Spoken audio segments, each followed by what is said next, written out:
And that's really what it comes down to, is awareness, creating more awareness in ourselves, for ourselves, who we are. And when we have that, we can operate more consciously. We can operate, instead of emotionally reactive, we can operate as thought reactive men with compassion. And again, it gets us to that point where we're all going in the same direction. And that's why it's so exciting, you know. Hello world, it's me, Dennis. Today I have a pleasure of two Clays, no waiting, Clay Boykin and Clay Smeltzer.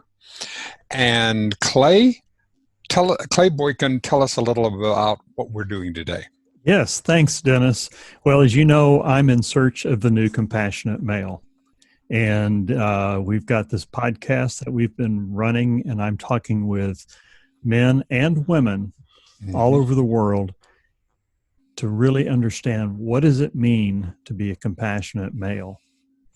So that's why we're here today. And what is this archetype that's coming up? And so how did we find you, Clay Smeltzer?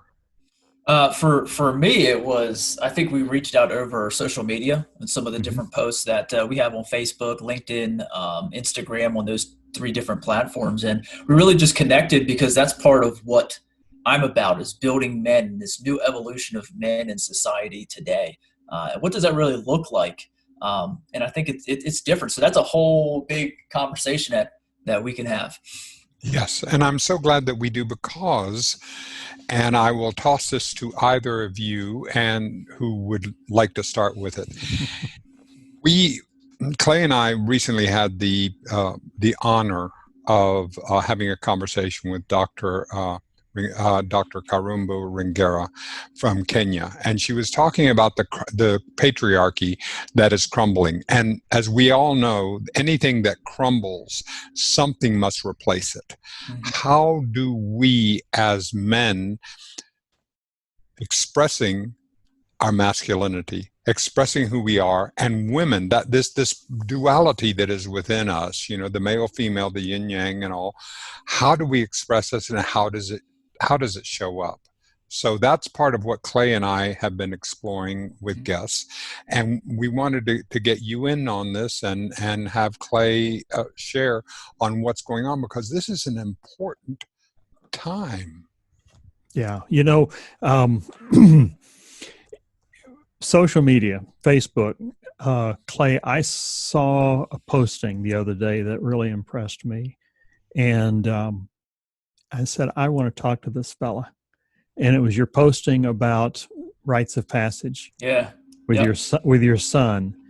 And I just said, this is somebody I really, really want to have a conversation with. So can you tell us a little bit about about that? Yeah, absolutely. I would love to, because I think this is a lost art. When we look back at civilizations all across history, we've had our boys, our youth, out working with the man. So I think that's one of the things that we've lost in society now, is we see this concept of our as a boy, my dad went to work and then came back home. I didn't go to work with him. I didn't go out. I wasn't taught what he was learning, what he was doing. I didn't see him work.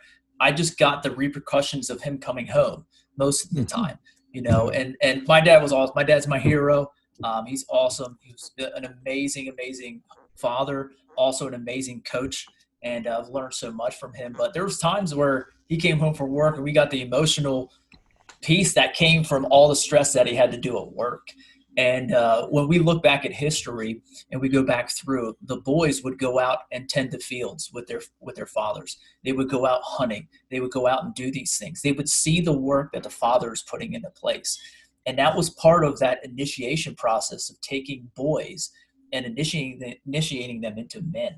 Women have a little bit different, because they go through physical changes like menstruation cycle and birthing and stuff like that, that really gives them an opportunity to change from a girl to a woman. Whereas men, we don't. That's what we kind of did. And I think that's a lost art. So something for me that is very important is to help my son transition from being a boy and through the stages of his life into making sure that he becomes a man in his own man, not the man I want him to be, I want him to be a certain way, but Yeah. the man for himself, to own himself, to love his own story, and to go out and live with purpose for himself. There's a great book, and I don't have it with me, but I just finished it. It was actually from a superintendent that I work with and talk with and chat. It's called Iron John. Have you guys read that before? Yeah, once upon a time. Yeah, it was an amazing. Absolutely, yeah. I actually have some notes and that I took on my phone here, and I think it was so cool because they talk about that process to go through. And what I did with my son is the first of many initiation kind of process. He just turned 8, so we took a camping trip. On that camping trip, he had to accomplish 3 tasks. The first task was to set up a tent by himself. Now, the only thing I did was I stood on the side of one of the poles. It's those bendy things. So I put my foot on one so he could bend it around because it kept slipping off. But other than that, he set up a tent by himself without any help. He had to read the directions. He had to listen to what's going on. He had to take responsibility for doing that. And then he had to work hard in order to do that. The second thing was a 3-mile hike. And it was a pretty steep hike. We got hikes, we got trails, we got flats through the woods with a backpack on. He carried 2 different water bottles, some other things. He was collecting sticks along the way that he could actually be able to utilize to do his third task, was just start fire without a lighter. So we had the flint, and he's just knocking away. And so after those 3 tasks were done, what he did is he was able to earn certain things. Now, if he didn't complete the task, then he didn't earn the reward. Along our trip, he kept calling it a prize. And I said, no. A prize is something you get for like showing up. A reward is what you get for what you've earned, the hard work that you've put in. So after the task, he got 2 different wolves. One is a small wolf figurine, and one is a large wolf figurine. And the small wolf represents him at this point in time in his life. The large wolf represents the man he's moving to be. So we can always look at that small wolf and say, hey, here's where I'm at, and here's where I want to go. And then the second thing that he earned was a compass. And that compass was really to help him understand that the compass allows us to find our direction, to find our way. And that's really the representation of that. Also had the my favorite poem, Robert Frost, The Road Less Traveled, in it too. So that's something that, but the three concepts that we were really working on is listening. I said respect first, but he wanted to change it to responsibility. And I said, I like that. He's taking ownership because he thought that was better for what he was doing. And then the third one was hard work. And every task had to deal with listening, with responsibility, and with hard work. But yeah, that's where, so that process taught him those 3 things, all 3 tasks. Now, we'll do this at 8, 10, 12, 14, 16, and 18. And hopefully this is something also that he will pass on to his children as we go along as well. But it's transitioning him. So from the time he was born till 8, there's a certain way you need to act. But at 8, there's now more responsibility for yourself. And we have to have this phase where boys understand that, no, the level of responsibility for you right now, for yourself, your decision making, your choices, and the consequences and responsibility that comes with it has increased. Because I teach 7th grade math, and I have a lot of students that come in that there is no responsibility. And it's like, no, we have to take responsibility. We have to take accountability and those different things. So that's one of the things I think is a lost art that we have as men. It is our responsibility to bring back. And I think when we look at the story of Iron John and the phases that you go through to become a boy to a man, once you become a man, you have this time period that we're operating in our manhood. But then there comes the last phase of our lives, is when as men, we have to then now go back to initiate and pour into our youth. And I think that's one of the big things that we're missing in our society too, is that older men are not bringing boys along and initiating them and bringing them into manhood. We just keep doing our thing in society, and it's not working out. Yeah. The elders, it's the elder men that take the young boys out. Mm-hmm. Yeah. And that's a very important time. I got a question. Do you ever have anybody kind of push back on you saying, well, you're robbing this young boy of his childhood? Yeah, absolutely. Oh yeah. But and this is what I say a lot of times. But as a parent, do I want my kids to be happy? Yes. But my responsibility as a parent is to help him own himself, to love his story, and to go live with purpose. So that means I got to push him. That means there's times where I can just let him be. Hey, just go do your thing. Go in the backyard and do whatever you want. But there's also times where we have to transition them into new phases. We also have to let him feel hurt. We have to let him feel pain. We have to let him struggle.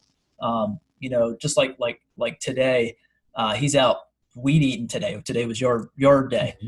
He's out weed eating. He's like, oh, my arm hurts. I know, but we gotta work hard. And it goes back to our three categories, I forgot what I just called them. Our three statements: hard listening, hard work, and responsibility. And I just put that back into it. Hey, listen, this takes hard work, but after we're done, you've earned something. You put a lot of hard work into it. And he's able to continue to go. So we're just keep coming back. If he does something wrong, hey, which one did you not follow?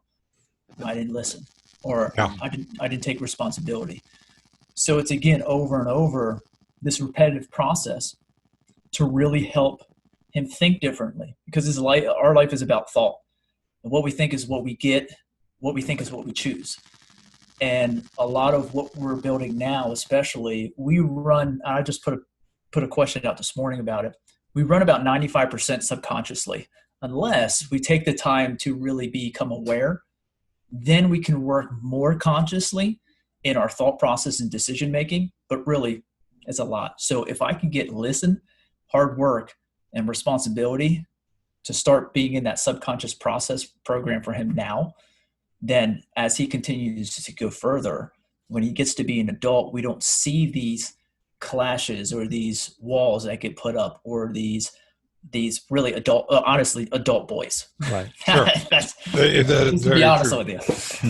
Clay Smeltzer, I want to ask you a question here. Let's go back into your 7th grade math classroom and look at the responsibility that you're seeing now, because I can see that your son, what is his first name? His first name's Kale, like the lettuce. What Kale? Kale has been very blessed to have you as a father, and the active fathering that you're doing, and the fact that you're learning about yourself during this journey with him. Correct. Which I think is the most profound part of it, really, to be able to partner. There are many children who do not have this. You Correct. have them in your 7th grade classroom. And as you're looking about that, what goes through your mind, and what do you see what we could societally be thinking about? Yeah, I think one of the things that we talk in our men's group and our brotherhood is fatherhood. And I don't think fatherhood, you actually have to be biological in order to be a father figure, or that elder is what we're kind of talking about. So for me, as I look at kids, and I come from a very rural district, and part of our district, there's actually a very high drug abuse piece, very poverty-stricken area, even though it's out in the country. But a lot of those children that they come from broken homes. I mean, over the last couple of years, just last year, there was 5 kids who had parents either in jail or died from drugs, either drug overdose. In the last 5 to 6 years, I've had 4 or 5 students that actually saw their parents overdose, and so forth, from that community. And it's like, so there's a lot of rage and a lot of anger in these kids. And last year, two of my students were letting stuff out, and I just let them go. I'm like, yeah, but I'm honest with them. It's in the hardest times of my life, I had men who stood in front of me who told me what I needed to hear, not what I wanted to hear, because I wanted cuddled and coddled, and that wasn't going to get me anything. But they told me what I needed to hear to give me a wake-up call, kind of that push to say, no, this is more. And there's a couple different interests with, but they were expressing like, well, I'm just mad. I'm like, dude, you have every right to be mad. You don't have a right, however, to treat yourself badly. You don't have a right to be disrespectful to yourself and other people. And you don't have a right to not take your life seriously. Mm. I was like, you don't have a right to do that. Just because your circumstances stink, you have every right to be mad about that. But you don't have a right to take for granted the life that you were given. And like, so for me, in any of that, a case like that, a very volatile case, or other cases with boys and both populations, the male and female population of students, for me, it's just being the example. And yes, I teach math, but at the end of the year, I teach life first. So if you get some math out of it, cool. But what I'm there to help students do is to own themselves, is to start making decisions for themselves and understand how they operate, how they learn, how they think, what processes they use, so that they can actually manipulate and go through life, not manipulate, but manipulate the resources that they have to find answers, to be creative, to go out and live the life that they really want to live, to love their story because it's theirs and their choices make their story, and then to really find out what they're good at. And if it ain't math, that's okay. If it is math, cool. I can really help you out. But if it's something else, to explore those and give them opportunities in our educational system to really go out there and really find out what they're about. But really in 7th grade, it's a choice matter. It's me being the example of choice, to walk with them, not above them. And I think that's one of the things. And that's where it's like students call me out on getting something wrong. And I love it. The first time that it happens, I can't believe you told me I was wrong. I'm the teacher. I'm always right. And they're like, and I'm like, no. I was like, it's okay. I'm wrong. You can call me out anytime you want. I'll mess up a lot. It's okay. It's how I get better. And that's where they're like, really? And then we have that discussion. So we have lots of discussions that aren't math related, which is, I love. That's what I'm there for. Dealing with, how old is your son? He's 8. He's 8. Yep. Are you going to have the testosterone conversation with him? How would we let know? I know that nobody told me what testosterone was going to impact and affect my brain, how that was. Clay, Clay Boykin, did anyone talk to you about when you were growing up? I'm 72, by the way, and no one talked to me about testosterone and what would be going on, or that it might be. I had no clue. I had no clue. Yeah. And it was only in retrospect that I went, oh, that's what happened. Yeah. And it was almost, in some respects, it was too late to learn that. Yeah. I mean, you have, Clay Smeltzer, you have a group of post-hormonal pre-adults that are in your class right there, with the surging hormones and this, and oh my God. Yeah. Yeah. And it's lots of times I coach high school baseball too. And our baseball coach is actually our health teacher and our gym teacher. So he takes care of a lot of that for us. Because he'll just come out and say it, which is great. But yeah, right. It's dealing with those things. I think it's I can't really have a ton of those conversations with my students, but I can have those conversations with my son. And some of those things of the transition, that's where it really comes into play with this initiation and moving him through. So when he goes to 10 years old, there's now another level of responsibility he has. Not only will he have to listen, be responsible, and hard work, but he's going to have 3 more tasks to be able to complete and 3 more standards that he's going to have to be able to. But then when we get to 12, that 12-year-old one, that's going to be one of the big ones. The 10-year-old, we can start talking about some of those because he asks some weird stuff now, and I'm like, all right, we talk about it. I don't shy away from it. We just talk about it. And, he has 2 older sisters. One is turning 13 and one's turning 16. And so like he knows things change, things happen, he sees stuff. And it's like, that's where like he's questionable. So I answer those questions. We don't hide back from it. We don't call it something else. We just say, hey, here's what happens. Here's what it is. Girls go through this, guys go through this. But at 10, we'll have a little bit more conversation on that. But at 12 is kind of where we're really hit on that camping trip or whatever we do there. We're really hit on, here's what's happening in your body. Here are the things. You're going to be very impulsive. You're going to want to do this. You're going to want to, and We're going to understand that, but you're going to have to take responsibility for that. You're going to have to make sure that you're creating good choices for yourself. You're going to have to think ahead and say, if I make this choice, what's going to happen here? And then if you make a choice impulsively, which is going to happen. I mean, he's just like me. And it's like, that's going to happen, but then you're going to have to take responsibility for your actions as well. So it's a lot of those different things. I think that talk is very, very important. But again, when we look at the statistics for fathers in the home that live with, it's a very high statistic that of children that don't have fathers living in the home or living in the home full time. Right. Or even if they are living in their home full time, they're absent. They're not really, and that's Clay Boykin. That's what you've been in the men's circle that you've had, that you started for 8 years. We talk about that a lot. Yeah. Yeah. And we do.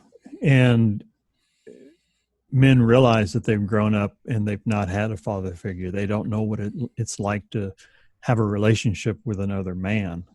Mm-hmm. And, one thing I wanted to ask, your son stands out differently with his peers, I would suspect. Probably to a point.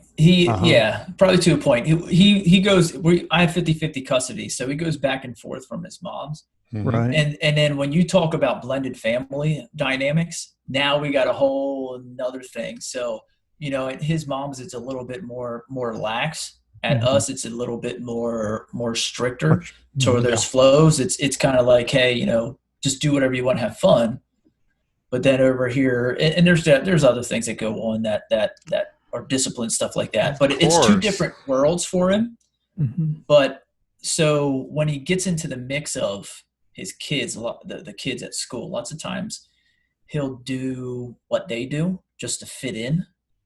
But then there's also times where it's like there's certain things that occur that he'll show those things that we're teaching.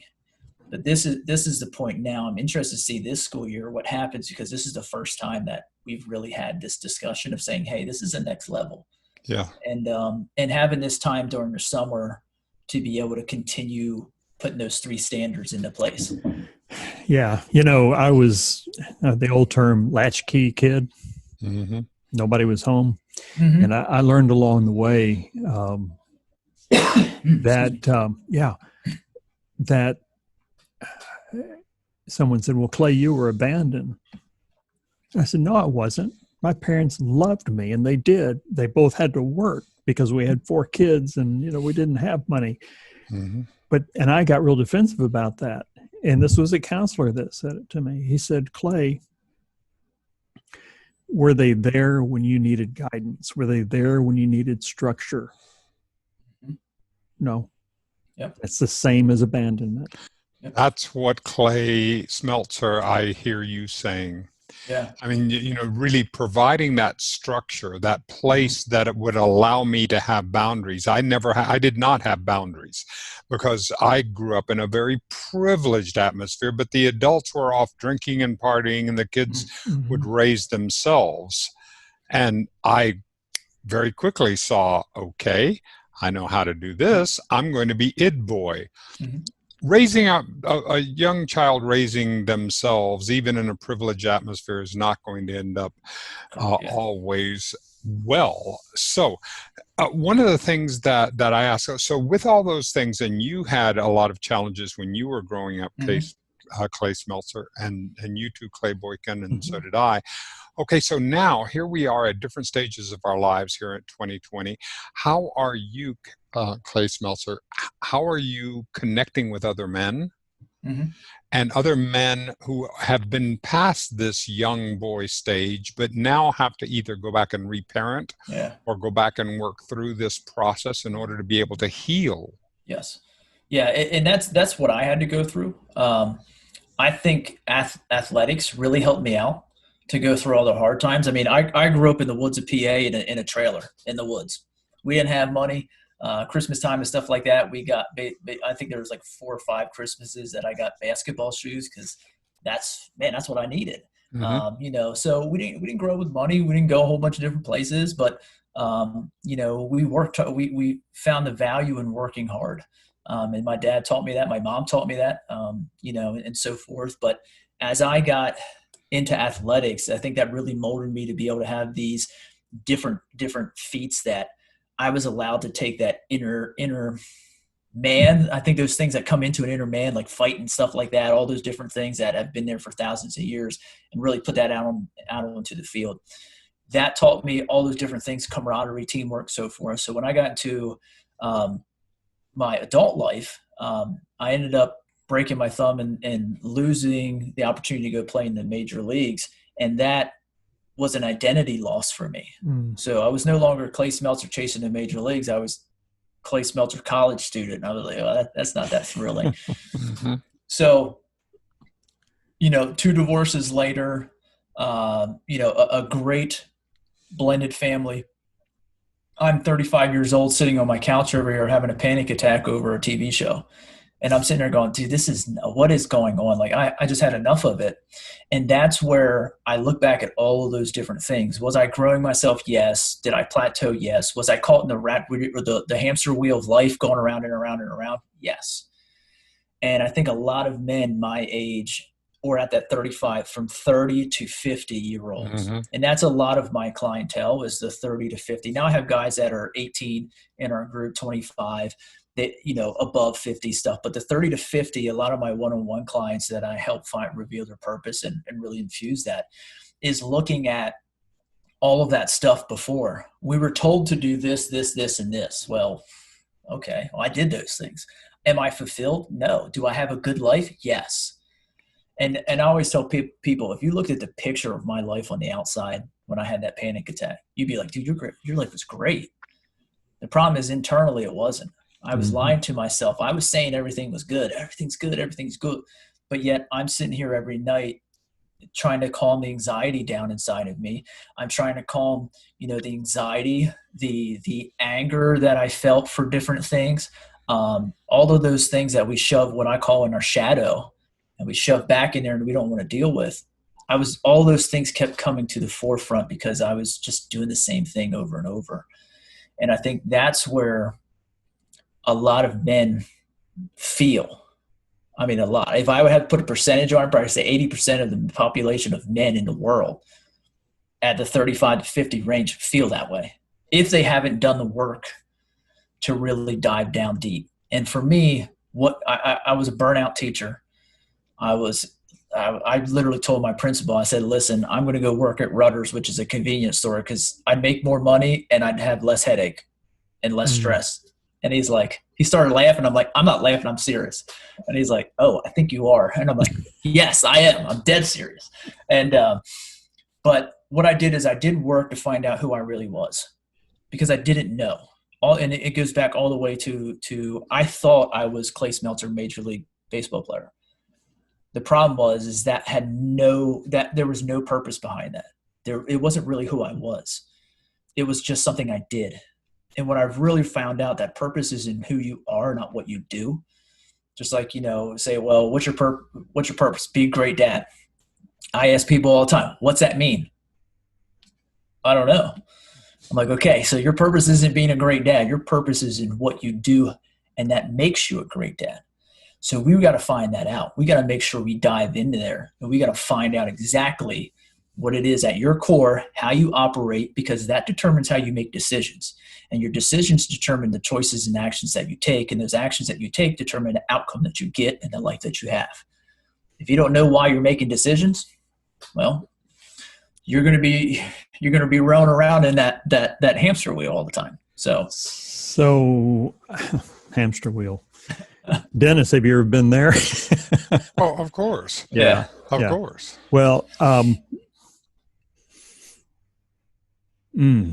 I had a good question and I just lost it. Don't we love that? Perfect. Don't you love that?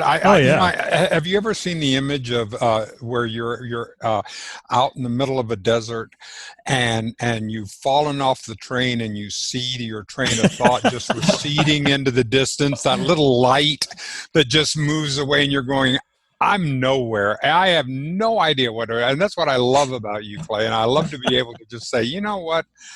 I have no idea where I was going or what we were Oh, it was damn important. profound. It was profound. If I could catch that train of thought, I promise you that it would be. Oh, I found it. Yes. I found it. So I'm in search of the new compassionate man. Yes. Okay. I have this sense, the king, warrior, magician, lover. Fantastic model. So many men's groups, so many men grow up using that model. And I guess Robert Moore's book by that name. Mm-hmm. And has served a purpose. What I've become conscious of over the past 8 years that I've had a circle of men gathering weekly, and it's grown in a lot of places, is that there's this burn inside of us, mm-hmm. and we're pushing it down. We've got it confused with, is this toxic masculinity, or mm-hmm. is this, am I ultra feminine and I can't let anybody see that? I'm confused. Yep. And so it's like I'm pushing it down like I'm pushing a basketball down in water. Mm-hmm. It's hard. And I put all this energy into that. But what I think is that's coming up.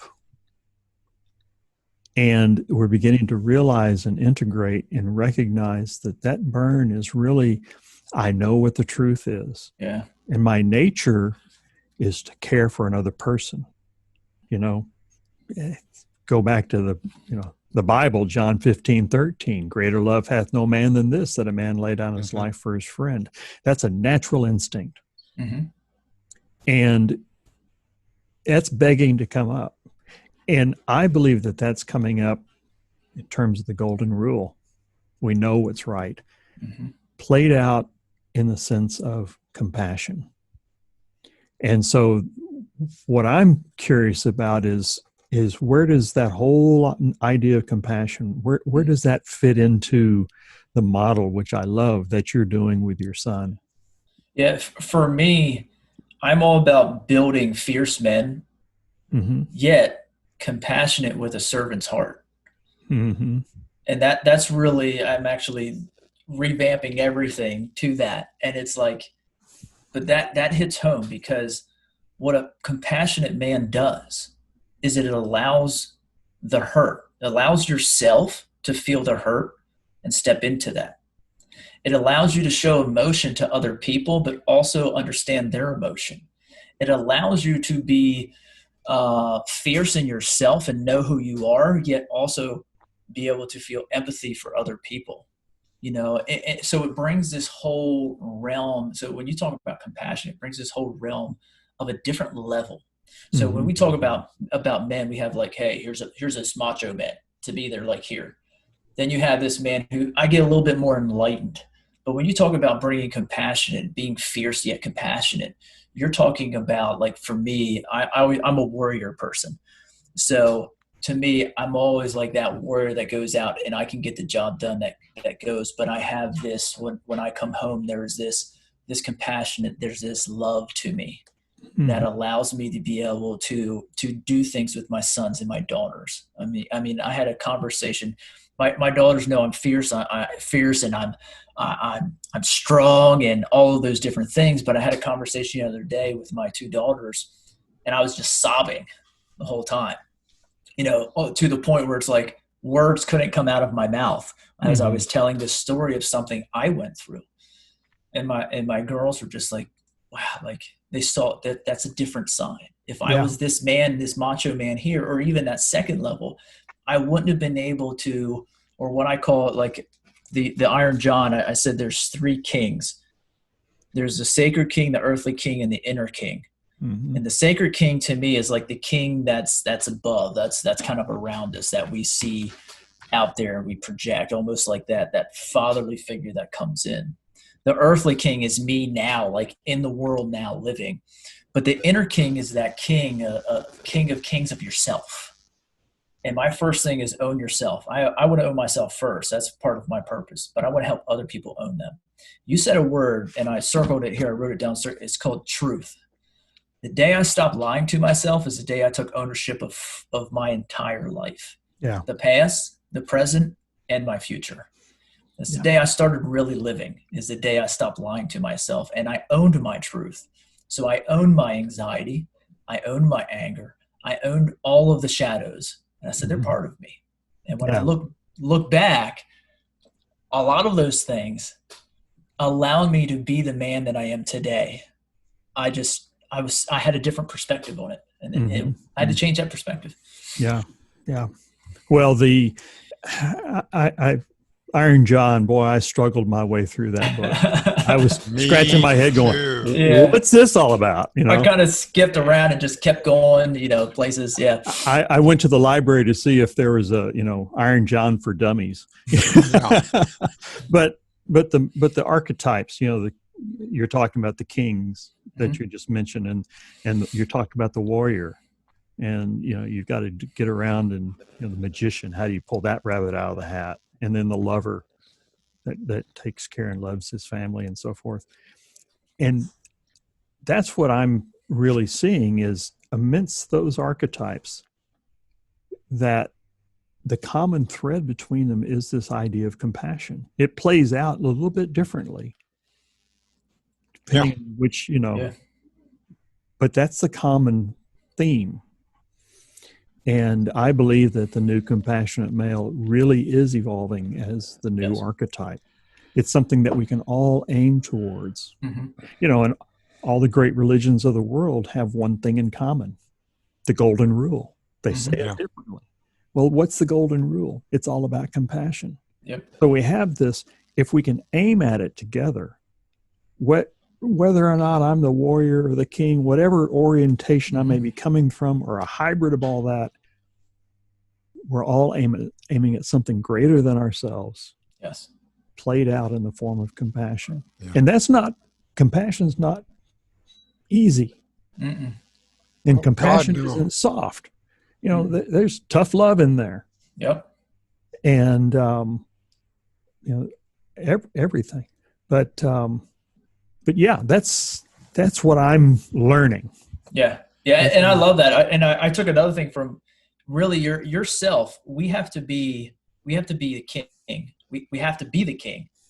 We have to be the warrior. And I put another in there. It didn't say it in the book, but we have to be the cultivator. Because when the boy was in the garden, he's cultivating. He's learning about nature. He's learning about love. He's learning about all those different things. So to me, compassion is love. And for me, I always tell people, I was the tugboat for a lot of my life. If you've ever heard the difference between the tugboat and the lighthouse, and the tugboat, they do the same thing. They go out and save ships, but the tugboat wears itself out. And basically the tugboat's doing all the work and the person who's being saved isn't doing the work. Whereas a lighthouse stands firm. It still saves ships, but that ship has a choice of either heed the light or not heed the light. And the lighthouse goes, okay, whatever you choose is what you choose, but I'm still going to stay and shine my light. So for me, I stopped being the tugboat and I started being the lighthouse. And for me, my light shines out of love. And that's what I shine. So in order to shine brighter, I gotta love myself more. I gotta love my story more. I gotta go live with purpose more. When I do those three things more and more and more, and I fill my cup up and I fill my light shines brighter, which allows me to expand out to more people. And I think this is one of the things that how do we get to that peak, like you were saying there, Clay? How do we get men to move there is to understand that it's all individual.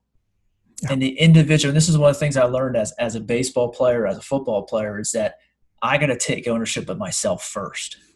When I take ownership of myself and I really know my position, I know the moves, I know what we can do, I can work better with my team, and my team expand, and my ability expands my team's ability even greater. So when we focus on selfless. And in a business team, I was like, I don't get work. Like, I thought people were like nuts saying it. I'm like, I don't even get what you're saying. Now I do. Is I have to take care of me first. And when I take care of the king eats first. And then I can go be the warrior with the passion and the compassion to be a cultivating warrior or a cultivating king, and not just the ruler that says this is what it is to be a cultivator. And I think all three of those is a blend. And I think at the end of the day, when I lay my head down. All three, the king, the warrior, and the cultivator, if I'm all three of those things in a day, if I don't wake up tomorrow, I know I left it on the field. And that's something that, for me, is a driving force for me always. But how do we get people together? Understand that you take care of yourself first, and let's get them all in that same direction, like you're saying. Mm-hmm. One of the things, Clay Smeltzer, that I so resonate with that you talk about is that unless I can love myself, unless I'm willing to go on that journey of treating myself with compassion and kindness and nurturance, doing that, I don't have it to give to you. Right. How did you make that turn? Because I have found it to be one of the hardest things that I have done. That self-loathing, that I used being in the comparative. I'm not like what the stereotype or whatever it is that could be, and that just fueled that. So what was some of your journey in that? I think for me, the biggest point was, I think men change for two reasons. One, because the reward on the other end is great enough to go through the pain, or the pain itself you're just tired of it. You're done with it. And for me, it was the pain itself of sitting next to my wife on a couch having a panic attack over a TV show. That point of my life, I was like, I had enough of this. Now, I could either just lay down and just kept doing that, and that's what a lot of men do because we don't know what to do. Well, yes, we would reach for the drug, or we would reach for the next beer, or we would reach for something that to be able to distract ourselves away from that one moment. Correct. Yep. We do those things, partying, all that kind of stuff. Or I could say, you know what, enough's enough, and I'm going to go do the hard work. And the pain of what I was going through and the shame, I think one of the things that holds men back the most is shame. Oh, yeah. The shame that I have, because as men, we're providers and protectors. It's in our blood. We cannot deny that biologically for thousands and thousands of years. But the shame that I had that I couldn't even provide and protect for myself was that overwhelming that I didn't want to tell anybody.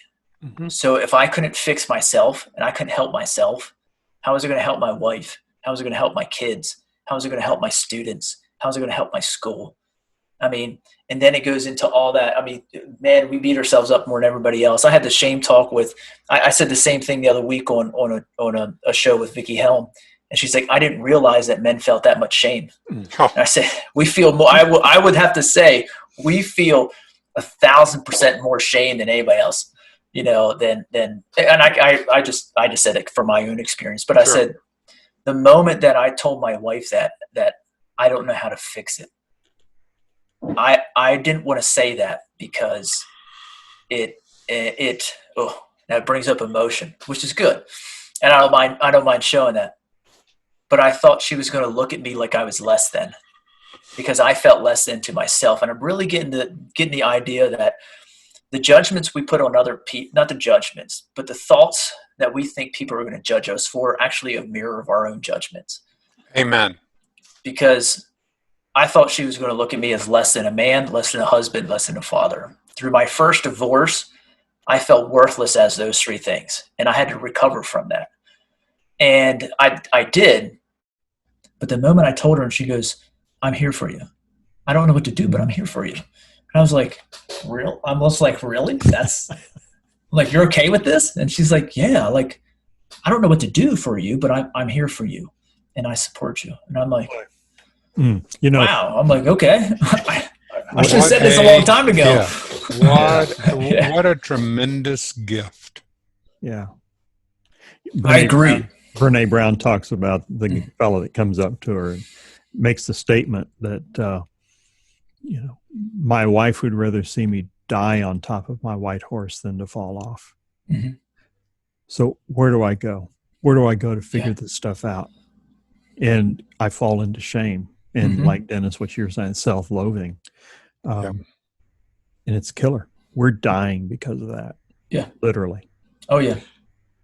We're seeing that all around both the country and around the world. We had Terry Ailing from Australia who was talking about the suicide rates, and it's just the ones who actually go through suicide, then you have those that attempt it, and then you have those that contemplate it, each one being tenfold or more about it, getting into the depression, then using the, and so this is something that it feels to me, Clays, that we are that we are in, that we're in a transformational time for our species. Yes. Something is happening. It's like a lake that has been drained down, and so there's suddenly all the roots are appearing, and we're trying to see what are we going to navigate and how are we going to do this around. Are you feeling that transformational, that there's something going on with the species, with the human element, Clay Smeltzer? Absolutely. I mean, this is a lot of people, especially with everything that's going on with COVID and everything like that. I always say we got an opportunity to pause and reflect. We got kicked out of our normal and into some place where we're just by ourselves, or we're with family or stuff. So we got a time to pause and reflect, assess, and so we can readjust. Listen, I am so extremely excited about this time in life and in history, because it's an opportunity to seize the moment. Mm-hmm. You just have to be aware of the moment. And that's where it's like, when you look at all these shifts in history, that things are changing. And I just actually put a post about this. When we look at all the levels from caveman all the way up to in the 2000s, the men. And I put a whole bunch of different pictures in there so we could look. You got the medieval times, that were all about this certain type. The thought process was the same. We've had from the 1990s, 1980s probably, to the 2000s, where this decline in men has been created. Oh. Now, a lot of people live in fear right now of COVID, this, that. Men live in fear, like what's going on. But this is not a fear time. This is rebuilding time. Yeah. And this is a time to really take a hold and build a new man. And to me, that's why I keep saying this is a new evolution of men. Mm-hmm. This is, and my purpose is to rebuild masculinity with heart and with purpose, because that's where it's at. And when we talk about heart and purpose, heart is compassion. Yeah. Heart is looking at those different things. It's building it through love. Yeah. And I don't have to be this tough macho man where for thousands of years we go kill things to either eat or kill things to protect our land or do that. It's different. We don't have to be that man. No. We can be the feminine man. We can be the very masculine man. Mm-hmm. We can just listen. You have to be you. And I think that's the difference between what it was yesterday to what it is today and to what it's going to be in the future. Men in this era, we're starting a new era of men. And that new era of men is men who own themselves for who they are, period. And I think that's the shift. Be you. Clay, you be you. Dennis, you be you. I'll be me. And together, what we can do is everywhere we're planted, we can affect not only ourselves, our families, our communities, our workplaces, because I own me for who I am. And that brings up a term that I guess I learned this last year or two, and we're different. And we don't necessarily have to agree on politics or religion or what have you. We can look at something higher. And the term was holding the tension of opposites. That I can be me and you can be you. And we can beat the crap out of each other trying to change each other's mind, or we can both aim at something higher and recognize the value of our differences. Yeah. That makes it rich. Dennis, what was it that Christopher said? I mean, it was what you're saying, Clay, is so exciting. Right. That this is an exciting time. How did Christopher put it the other day? Christopher put it that this is the time, this is what the revolution is all about. This is a revolutionary time, and it's time for all of us to show up. Clay Smeltzer, he could have been channeling what you were saying, the excitement about what this is. If there was ever a time and we ever wanted to say, how we would look back in history and say, oh, wow, wouldn't that have been amazing to have been here at that time? Yeah. Or wouldn't it have been interesting to be there when this is it? Okay, well, congratulations. It is not going to ever get more real than this. Yes, absolutely. And I think what you were saying, Clay, is that it comes back to understanding. Listen, all three of us, we've had different views on different things. We think differently, and that's okay. Yep. but I can learn from you. I can learn from you. You can learn from me. We can have an understanding and still be like, I think what you said is the dumbest thing in the world. Right. You know, I can still understand. to your point, I say this in our circle because I'll have 25 or 30 guys in the circle every Monday night. Mm-hmm. How many times, Dennis, have I shared in there? Said, count up all of our ages. Yep. We tend to be a little bit older. There's well over 1,000 life years of experience in that circle. And there's something, we're not there to teach each other anything, but we're there to learn from each other. Yeah. And there's something, Clay, that I've learned from you today. It's broadened my view on life, on how I'm looking for the new compassionate male. I'm a different person a little bit because of this conversation. Absolutely. And when we can appreciate that with each other and we do that in the circle, then we all come out. Our trajectory is just a little bit higher. Absolutely. Yeah. Exactly. And that is part of what I say is that all I have to do is to be willing. Yeah. I have to be willing to sit in this conversation and to be willing with all my prejudices, with all of my conscious and unconscious biases, just to sit with them and to be open to say, I am willing to hear something. I want to exit this conversation at a higher level of consciousness than I entered it. Yep. That's an intention that I set. That's a great word, intention. And that's what I think for me, when I help men reveal purpose, it helps them set intention for their day. And there's clarity through your purpose. I mean, for me, when I found my purpose, life just became simple. I operate on three things. Does it help me own myself? Does it help me love my story? Does it help me live with purpose? And does it help other people do that? That's it. So the conversation, when Clay, you asked me if I could do the show, it hit those three things. So I said yes. Yeah. If it didn't hit those three things, I would have said no. But it became very simple when I knew exactly who I was. So I could be me. And I think this goes back to when we build relationships and things like that. Like my kids could have a bad day. My wife could have a bad day. Something could happen. And I said this to my kids about a year ago, we had to put down our dog. She was very sick. And I said to my students, I said, no, I didn't. I didn't have a bad day. And they're like, what do you mean your dog died? I'm like, yeah, I was very sad. I cried. I was there for my kids to be strong. I cried with them. We talked. We shared memories of her. We talked about how she'll always hold her space in our heart. But at the end of the day, I didn't have a bad day because it's my choice whether it's a bad day. Yes, I was sad. But at the end of the day, I had a great day because I was able to step into who I was, how I was feeling. I was there to be able to share with my kids how I was feeling. I was able to have great conversations with my kids to let them know what happens, answer their questions about death, things like that, and so forth.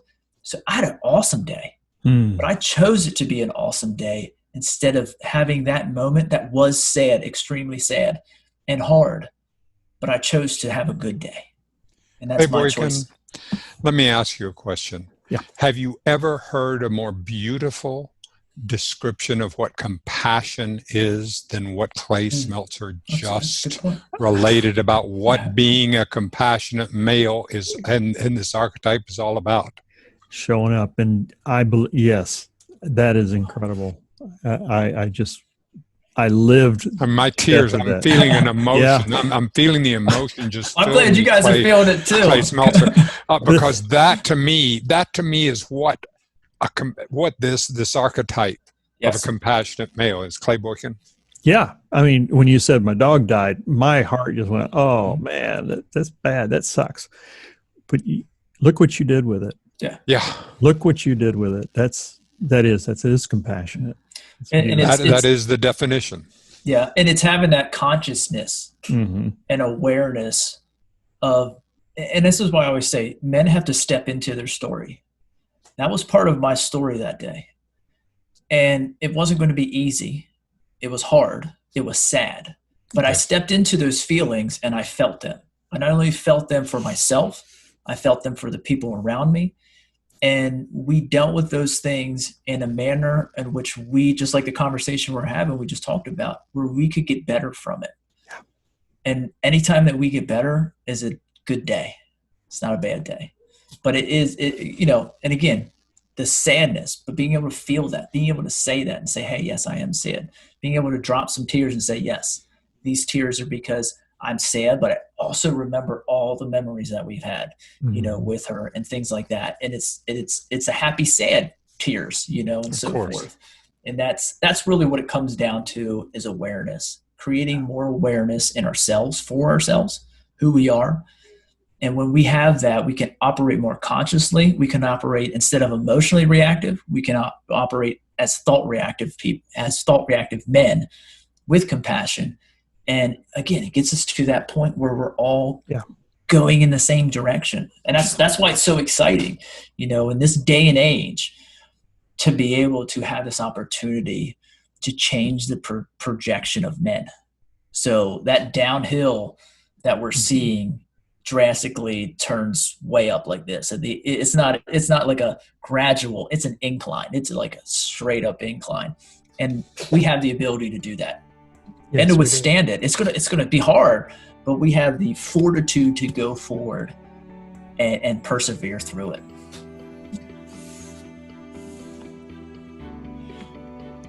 Thank you, Clays, both of you for the work that you've done on yourselves, but for touching me so much during this time. Thank you.